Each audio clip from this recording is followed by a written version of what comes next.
Alright guys, welcome to Formula 1 News. Ferrari are making Lewis Hamilton the highest paid athlete in the history of Formula 1 for the upcoming year, and it has raised questions on whether there will be an internal preference for one driver over the other. Charles Leclerc has led up Ferrari brilliantly now for many years and was arguably the best driver on the grid last year, not called Max Verstappen. How will that internal dynamic fare? But Fred Vasseur and Ferrari say there will be no special treatment for Hamilton joining the team despite all the song and dance around his arrival in just a couple of days' time. What will happen if one of the drivers starts the season ahead of the other in the drivers' standings? Very much interested in your thoughts in the comments. Hit the like button if you enjoy. Subscribe if you're new as always. First of all, just to quickly look at this, the driver numbers here for 2024, because we have so many new, or 25, sorry, now, so many new drivers on the grid, of course. Last year was for the first time ever in the history of Formula 1. There were no changes from 23 to 24 on the driver market. Everything stayed the same. It was incredible. We'd never seen anything like it. But of course, that's set up this year to be rather chaotic, as we've seen Hamilton move to Ferrari. Only a couple of drivers over the last few years have even maintained the seat that they were once in. But a couple of new numbers just to note, really. Of course, many of these we're familiar with, but Lawson's going to be driving with number 30, Antonelli with number 12, Hadjar with number 6. Bortoletto's going to take number 5, pretty notable number used by, many champions, obviously Vettel most recently, and then Doohan with number 7 used by Kimi Räikkönen, of course. There's also been lots of talk about the Grand Prix that may or may not arrive into the circuit in the near future. We know that Spa will not be on the calendar in 2028 and 2030. It's been a big talking point of recent times. I saw that Toro did a video about it, which Grand Prix he might replace it with. I think, he mentioned in the video, and I felt like this is a bit of a hot take of mine, but I think it is true that despite how good Spa is as a track and a venue and everything like that, in recent F1 history, with these bigger and bigger cars, it doesn't tend to produce the best Grand Prix. I still think we should go there every year. But, compared to maybe Silverstone or Interlagos, the Grand Prix at Spa, there have been good ones in the last, 5-10 years, but they haven't been on average as good. Maybe that's just bad luck or whatever, but I think it is something to do with the way the track is compared to these current generation of F1 cars. So there is an argument to say rotating Spa isn't the worst idea in the world if it's being rotated with a Grand Prix that we actually want to go and watch, rather than Madrid street track, which I'm convinced is going to be terrible. But, we'll see what time says on that one. However, there are drivers and teams that want certain Grand Prix in certain places, and there certainly are countries that want Grand Prix. We've heard talks about, many different countries. Turkey wants a Grand Prix back at Istanbul Park. That would be a good one as far as I'm concerned. There's always talk about, Hockenheim and German Grand Prix potentially returning, a French Grand Prix maybe returning as well. I do think F1, though, wants to go to Africa. And, Rwanda is apparently an option. They've got no circuit, though. So if there was going to be a Grand Prix in Rwanda, and that would be highly controversial, we know that the FIA recently held their postseason gala in Rwanda, and there's been lots of talk about them wanting to do a Grand Prix there. They have no track. I don't believe anyway that they have a track right now that would be of the quality. So they would probably do some sort of hybrid street circuit type thing that I'm not sure many Formula 1 fans would actually want to see. The other option is Kyalami if you want to go to Africa. Kyalami, I think, is currently grade 2 rated. They would need to make some changes to make it grade 1 listed, but it would be possible to do so within a couple of years, and it seems like they're potentially targeting a Grand Prix at Kyalami again in 2026. That would be a good option as far as I'm concerned. But of course, technically, there is a limit of 24 races on the calendar, so they can't add too many. If there's going to be more Grand Prix coming in, there's other Grand Prix that might have to go. There's been lots of talk about that over the last couple of years. That was just an update. Few updates as well on many different teams in F1 right now. Firstly, Audi. I was also watching a video that The Race did today with John Noble talking about various things. And he mentioned how, from what he had heard, when Mattia Binotto joined Audi recently to kind of head up their project and change the leadership over there, he realized it was a shambles. Like, whatever was happening behind the scenes, the transition from Sauber to Audi was not going as planned.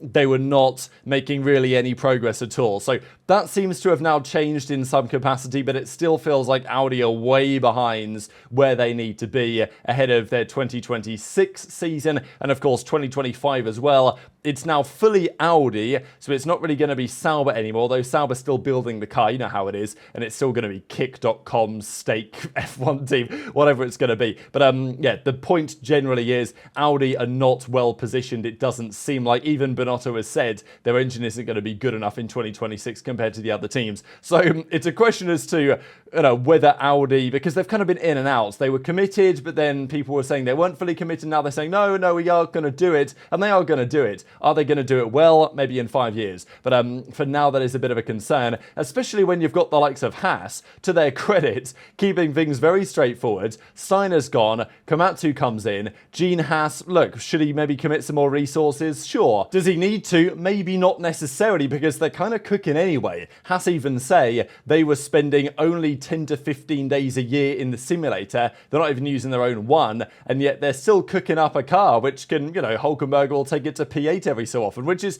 just extremely impressive. So, fair play to Haas. Hopefully they can continue to be competitive going forward as well, because I think that Ocon-Behrman partnership is actually very exciting and maybe a slightly underrated pairing, I would say, going into the new season. These, though, are some big words coming out of James Vowles today. So we know that it was a big sacrifice that Williams made over the 2024 offseason, this time last year, getting their car ready for last year. Vowles had come in and had looked at their systems and realised they didn't have any systems. They were tracking parts on Excel. All of the different programs that Williams were doing. Building a Formula One car is kind of a complex problem, as I'm sure you can understand. There's so many different departments and elements and design features and manufacturing or whatever, all working together. And the way that Williams handled that process was like 20 years behind what the top Formula One teams were doing. Mercedes, where Vowles, of course, was before, he's used to using proper resource management softwares, and they've got everything locked down to a T, as the top teams generally do. Williams were living in the Stone Age, basically. So Val said, all right, this off-season, as in last off-season, we are going to sacrifice the car, and we're going to just make sure we basically revolutionize and renovate these systems. The car was there for a bit of a shambles, but they got there in the end. They produced a machine that could drive around a track and actually was okay. It wasn't terrible. It just wasn't great, and they had loads of crash damage. But the idea was for Williams that off-season this time last year was going to be the big sacrifice that would then take them a big step forward from, now onwards, basically. And that's what Val says. I can walk around the building and just see excellence that has race-winning pedigree all a part of our team now. I can see a change in what we're doing with infrastructure, with culture, with people, even commercial. It's just a different world. So big statements here from Vowles, and I'm not really sure what I should be expecting therefore from Williams, because Vowles seems to say that things have changed dramatically over, the last 12, 18 months or so within the team. Says it's a different world to what it was when he first joined. Does that mean they can produce a car that's capable of winning? We'll see. They've got the drivers that are going to, the drivers in the right car, those guys can win races. That's not going to be in a Williams, you wouldn't imagine, this season. And then, of course, we've also got Valve saying, well, we're kind of sacrificing this year for 26. And that might well be wise. But, we'll see if these words from James Vowles actually go anywhere when it comes down to the season getting underway. Quickly from Andy Cowler as well, he was discussing Aston Martin. 2026 is a huge opportunity for us, but it's not just about 26. It's about building a team that can achieve sustained success. So, big words, as always, from Aston Martin. We, of course, saw the rumours yesterday that potentially Max Verstappen is getting, is hinting anyway, that an offer might be on the table there from Aston. That would not be surprising at all, but it's going to depend how Red Bull deliver for Max this season as to whether he may stay or he may go. And this I thought was pretty funny as well. So Helmut Marko, chief advisor to Red Bull, headed up their, junior driver program for many a year, and the Nick de Vries thing never made much sense to me. Of course, he was Formula E world champion, Nick de Vries, but it was a very strange FE season, and it didn't feel to many that really had watched de Vries' career that he was anything especially impressive. I was really surprised that Red Bull went for him to go to the Toro Rosso, the AlphaTauri, whatever as it was. He wasn't very good, and they kicked him out of the team. They brought in Daniel Ricciardo, of course. I guess part of the plan was, well, he's Dutch. Maybe he can be the Dutch guy next to Max, and we kind of have that thing going on. Yeah, I don't really know what the thought process was there. And even Marko, who quite easily, Marko could try and just brush this under the rug, don't want to talk about it ever again. Yeah, I cocked up on that one. Let's just move on. But no, Marko's like, yeah, my biggest mistake, undoubtedly Nick de Vries. So, Marko's even willing willing to accept that, yes, he made a big mistake, just to roast De Vries a little bit more and say, yeah, it's not even close in Marco's long and very tenured career at looking at the junior team and picking youngsters and deciding what's going to happen to them, saying that there's no doubt in his mind. Because De Vries was also like pretty old, right? Like he wasn't a young buck on the scene at all. So yeah, that still confused me. Marco now agrees, all right, fair play. Horner was right on that one. But Fred Vasseur, is he right on this one? He's talking about the rivalry between Hamilton and Leclerc.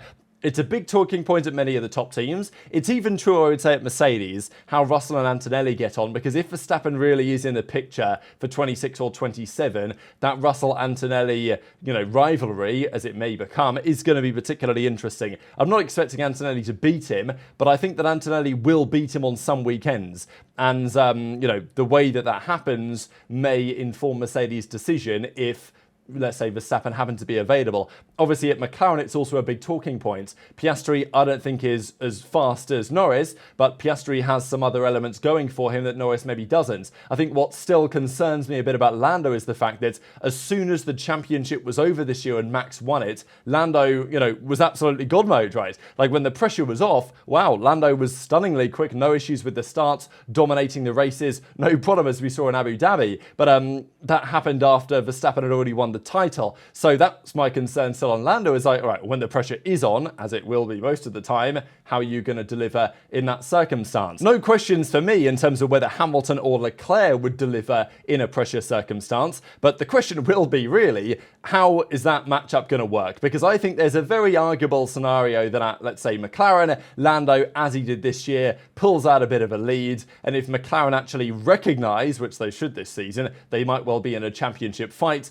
they may have to prioritise one over the other earlier. I really have no idea what Hamilton and Leclerc are going to look like in terms of rivalry this year. I think it's very unlikely that Leclerc will be comfortably beaten. I think it's possible that Leclerc comfortably beats Hamilton in the same way that Russell kind of did this year. It really depends on Hamilton, like how he feels about the car, whether this car is similar in characteristics to last year's Mercedes. If it is, Hamilton may well struggle. There's been lots of talk about the anti-dive and the anti-squat suspension not really playing to Hamilton's strengths as a driver on the brakes. There is a general feeling that the Ferrari that Hamilton will get this year should play more to its strengths, but just generally, this ground effect era of cars haven't been Hamilton's favourite by any means. So I think it's possible that, obviously in qualifying as well, Leclerc is so fast, and that's where Hamilton has really struggled with these ground effect cars, not in the race, but in qualifying. There is a world in which Leclerc comfortably beats Hamilton in quali, as Russell did last year, but I also think it could very easily be the other way around. Hamilton has a new lease of life. Hamilton qualifies well and beats Leclerc in most of the races. That's absolutely possible. I think it's unlikely in my eyes that Leclerc will be,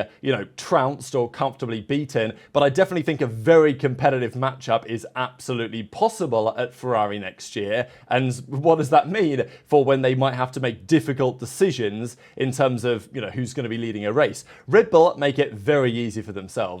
They're very clear. Max is the number one. Lawson or whoever we put in the car, he's the number two. That's how it's going to be. Ferrari have not done it that way. Fred Vasseur says, well, I'd prefer to be fighting for first and second, first and thirds than 19th and 20th. Sure. And, I prefer teams doing what Ferrari are doing. I think Red Bull's approach, it may be effective for winning the drivers, not so effective for winning the constructors, and also just not as interesting because you don't get at Red Bull the teammate rivalry that you get at other teams. And there's many great teammate rivalries over the years that have been sensational to witness. Hamilton's been involved in a fair few of them. So, we may see that again here. But the point really is that Mercedes paid Hamilton a lot. Ferrari are paying Hamilton more. They're making him the highest paid driver in the history of Formula One, we believe. Of course, there's inflation and other things like that to consider. But, the mark is Verstappen was paid the most. Now it's probably going to be Hamilton. These were the numbers last year. Leclerc was only paid last year 27 million, including bonuses.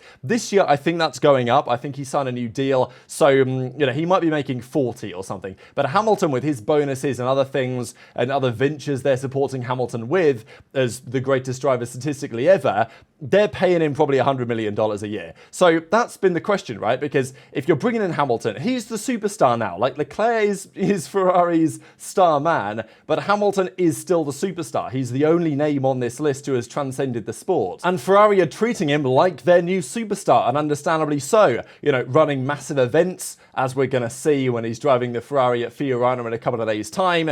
All the media, social media buzz around Hamilton joining, what that means for the team, for engineers that are inspired to come along as well. There's lots of positive reasons why I think this Hamilton move is kind of like a no-brainer for Ferrari to do, given the opportunity was there. But equally, what it means for the dynamic is a question, because if Hamilton's getting treated in the way that he clearly is, and it's not like they're putting Leclerc as second fiddle, but it has been a question as to whether when push comes to shove, if they have to prioritise one driver over another, who's it going to be? Fred Vasseur has a great relationship with Hamilton through time, even back to the GP2 days, like way back in the day, like 2006 and before, when Hamilton was working with Fred Vasseur. But obviously, Fred Vasseur has a similarly very good relationship with Charles Leclerc. So the bottom line is, from Ferrari's side, there is no special treatment. They're not giving Hamilton anything that Leclerc isn't getting.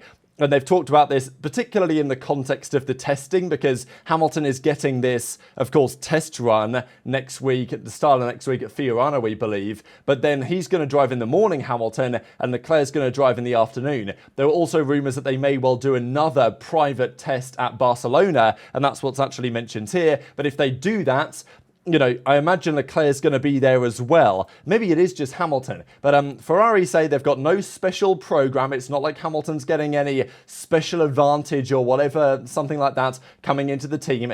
And it's not like he would need it. But understandably, Ferrari are speaking very highly of Hamilton, and for good reason. This is from Vigna, he says, Benedetto Vigna. Hamilton has put himself back in the game. He has a great desire for change. He is not afraid. With him and Charles, we will have fun. So, you know, there's no doubt that Ferrari are expecting great things from Hamilton, and understandably so. But let's say they get to Monza, and it's a similar situation to what McLaren had this year. It's a 1-2 coming out of turn one. Hamilton's leading, Leclerc is in seconds. You know, what are the rules? What do they say to the drivers at that point? Is it, you know, don't attack the other guy? Is it, you know, you're ahead in the championship, that's how it's going to be? You know, those type of discussions inevitably arrive at some point, and I think there's been a feeling that, let's say by the time we get to Monaco next season, you know, whoever's in front after the Monaco weekend in the championship, that may be when Ferrari have to say, all right, they're going to be our horse in the race for this upcoming season. But yeah, it's never easily done. And I'm fascinated to see what happens on track between those two guys next year. Because as I say, from a qualifying perspective, despite the fact that Hamilton has the most pole positions ever, it's tough to look past Charles Leclerc, especially because he's been at Ferrari now doing this for many years in a row. In race pace, in terms of consistency and execution, I'd still favour Hamilton, but Leclerc has also been excellent over the last few years. And you know that I rate him incredibly highly, and I think that Leclerc will be the next new world champion if the cars are equal. But if the McLaren next year is a rocket ship, it's probably going to be Lando. But yes, very much interested to your thoughts on all of this stuff in the comment section below. Hit the like button if you enjoyed, subscribe if you're new, take care, and I'll see you next time.